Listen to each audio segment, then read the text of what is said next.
commission is not funded, right, just to let you know.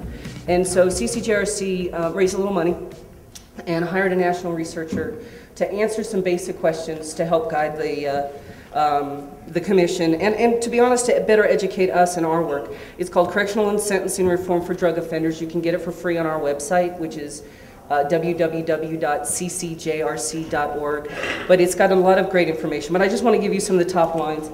I know that Richard has spoken about some of them. So the first question we asked, and we asked Roger, we said, these are the questions we would like you to answer. We did not tell him how to answer it. So to let you know that this was, we did frame the questions, but this wasn't about us trying to generate some propaganda and work our way backwards, right? Here's the conclusions, go find us the research that supports this, right? So we asked what was the return on investment? What was the comparison return on investment for the incarceration of a drug offender? And the research comes back and says it's very clear and convincing evidence that imprisonment of drug offenders is not a cost-effective use of public resources. There is actually, and Richard spoke to this, the point of diminishing returns. And I think part of that diminishing returns, we should maybe peel the layers back a little bit on that. Because part of what it does is it destabilizes communities when you have so many people who are going away from prison, you have families that are struggling financially, you have a lot of single parent households, you have children that are not perhaps supporting people go on public assistance, and there is this domino effect that can happen. And there is a consequence when you remove the young men from your community, right? Particularly in the African American and Latino communities that have been most significantly hit. What we know is that white people, brown people, black people, yellow people, and all of the mixed in-betweens use drugs at roughly the same rate. There is no bias for education level. Addiction can hit anyone, and I would imagine if we were to raise our hands, there's not a person in here that has not been impacted either personally, their family, close friends by addiction. It doesn't care how educated you are, it doesn't care what color you are, what gender you are, how smart you are, right? How moral you are. I don't believe in the notion that people who use drugs are immoral, right? So anyway, so for all of these reasons, but we also know that there's significant disparity in the enforcement of drug laws in African American and Latino communities, right? So the next question we asked him was whether or not the threat of incarceration had a deterrent effect on drug use, right? How powerful a tool is the threat of punishment, and even a severe punishment. We will lock you up if you use, either as general deterrence for all of us, right? Or folks in the general community, or for somebody you know is using drugs. Will you stop if we threaten you with a cage? The research says no. There is not a significant deterrent effect, and part of that is explained by the medical and psychological dynamic of addiction. Addiction, by definition, is you continue to do a behavior despite negative consequences. Whether you lose your job, you lose your wife or your husband, your children stop talking to you, all of these are negative consequences.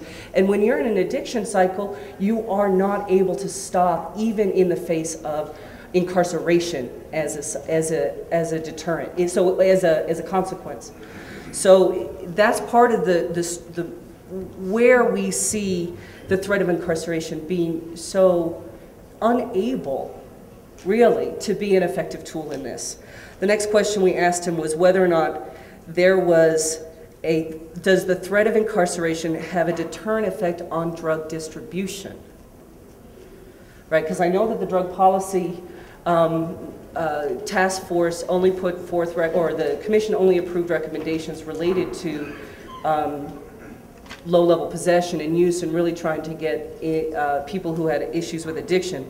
But the research is also very clear and convincing that the threat of incarceration has no significant effect on reducing drug distribution, which poses a significant challenge. And it's the replacement effect. It's a very simple replacement effect. If, I won't say Mark, Mike, you are a politician and I do have your back. So let's say Mike is a drug dealer.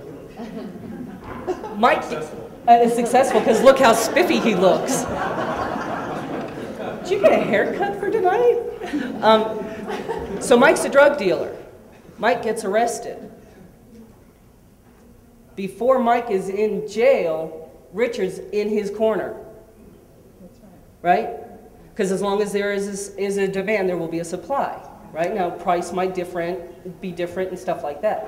But this is one of probably the most frustrating things about trying to develop effective drug policy, is this notion you cannot incarcerate our way out of drugs in our community.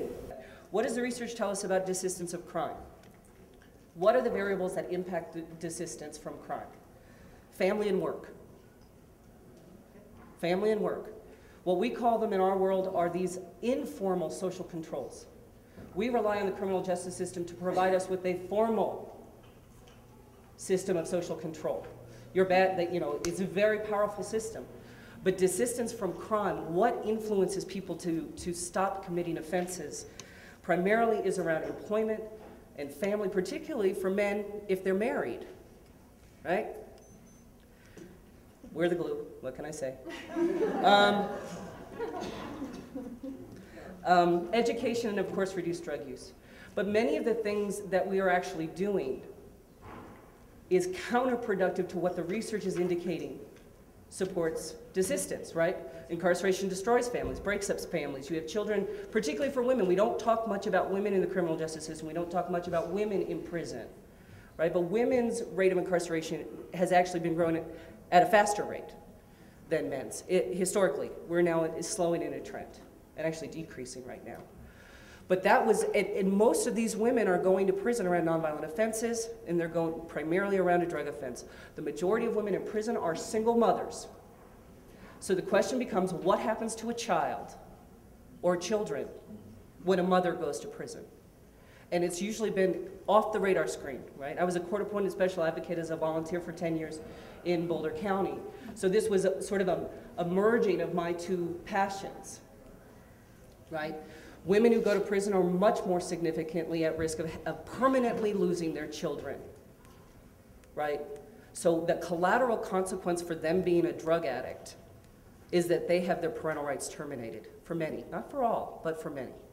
Then there's lots of longitudinal and multi-generational research that's out there that shows the impact on children when a parent goes to prison. And guess what? Children are following their parents to prison. So part of what we're challenged with doing now is to look big picture at what we're doing. And I think that the direction the commission is going in and where Representative Waller is taking us makes sense in sort of getting us back into effective policy in ways that we haven't been for a long time.